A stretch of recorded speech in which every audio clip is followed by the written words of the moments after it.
Alright, so today I wanted to do something special. I wanted to see if I could make a soda which is all of the best parts of Christmas. So today's recipe is a total experiment to see whether or not I could conjure a Christmas soda, which will use parts of a Christmas tree, some citrus, and some spices. Spoiler alert, the stuff I ended up with was not only delicious, but really captured the smells of Christmas. It wasn't too hard to make, and if you're looking for something sort of interesting to put into a cocktail, this may be what you're looking for. Alright, so the first thing we need is actually to get some Christmas tree. Now, Christmas tree and wreaths are typically made from several different types of evergreen trees, so I had to search around. One thing to note is that not all species of evergreens are safe to consume, and as a general warning, expectant mothers should kind of abstain from drinking evergreens in general, just because some species can be particularly harmful. The species I'm going to be making my soda from is a Douglas fir, which is apparently pretty safe. The name of Douglas fir is apparently kind of a misnomer, because it's not really a fir, but I guess it's kind of related to a pine. I'm not really sure. I had to look around for a while to find one that was specifically Douglas fir. What I was able to find was a small piece of Douglas fir from a small flower shop, which was exactly what I needed. All right, now we're back in the flavor lab, and it's time to extract the flavors out of our branch of Douglas fir. I began by thoroughly washing this off, really making sure to clean off any dirt or bugs that may be chilling in that little branch. So the next thing I want to do is actually snip off the needles, and I really tended to focus my effort on the branches that were a little bit younger or smaller, and these tend to apparently be a little bit more flavorful. Sometimes people really just focus even on the tips of these branches. All right, after a few minutes of snipping of the branches, I ended up with a pile of needles that look like this. Now the needles will still be a little bit wet from the washing, so we really need them to be dry. So I just collected my needles into a sieve and allowed them to dry for about 30 minutes or so. At which point I came back and they kind of look like this. And now we're ready to move on to the next step, which is to crush these needles a little bit. So I placed them into a mortar and pestle, and the goal here wasn't to obliterate them or grind them up, but rather just really bruise them or crush the cell walls a little bit, just to release some of that flavor that's just trapped inside of the fir. And once we've given them a little bit of a smashing, it's time to move on to the next part where we extract the flavor from them. Now to do this, we're going to be using granulated sugar. Now just place the crushed needles into a bowl with 1 cup of sugar and give it a good mix. Now the sugar here will draw out the flavor from the needles, just like we've done in the past when making Mountain Dew or Sprite. And speaking of those, I don't want the soda to just be the flavor of Christmas tree, so we're going to be adding another Christmas ingredient, which is clementines. So I peeled off the rinds from 3 clementines and just tried to break them up into smaller pieces and just toss these in with the pine needles and sugar and make sure they get coated well. Just like oleosaccharum we've made before on this channel, once everything is coated, we're just going to let it sit out and let the sugar and thyme do its work. Now, you can let it go for as little as 30 minutes, but I let mine go for a whole day. You know, the longer you let it sit in here, the more flavor that's going to get extracted from this stuff, you know, and the more flavorful your final soda will actually end up. So after about a day, mine looks like this. And you can see some spots where the oils have kind of seeped into the sugar and they're slightly more orange or slightly more green. Now all you need to do is just collect that flavor from the sugar.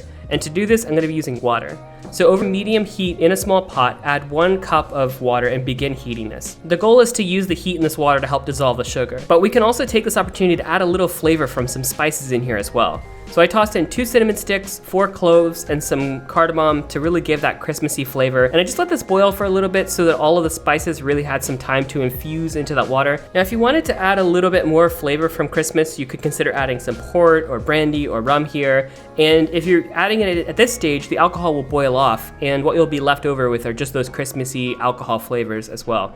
But for today, I'm just gonna skip that and we're just gonna go with the spices. So you may be wondering, why didn't I just boil the fir and clementines in this water? Well, some of the flavors in the citrus and fir are a little bit delicate, and they begin to change when cooking them for an extended period of time. So that's why we're going with the oleosaccharum method for getting out those flavors. All right, so now once we're satisfied with the spice water, we can pour it off into the bowl of citrus and pine. Now the hot water is hot enough to dissolve the sugar, but will rapidly cool due to the room temperature sugar and not really cook the pine or citrus too much. Give it a good mix and try to dissolve as much of that sugar as you can. And once we have a kind of syrup with all of our stuff floating in it, pour that through a strainer.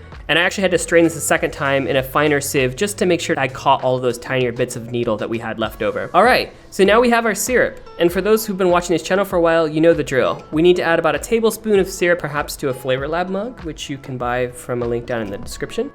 And once we have our syrup in a cup, we just need to add some sparkling water and give it a light mix, and that's it. And personally, this soda I think has the best of all flavors from Christmas, and as I said earlier, I suspect this would be a really nice addition to a nice Christmas cocktail. All right, that's it for this week, and if you aren't subscribed already, please consider subscribing or share this with a friend. Maybe they want to know how to make a Christmas cocktail.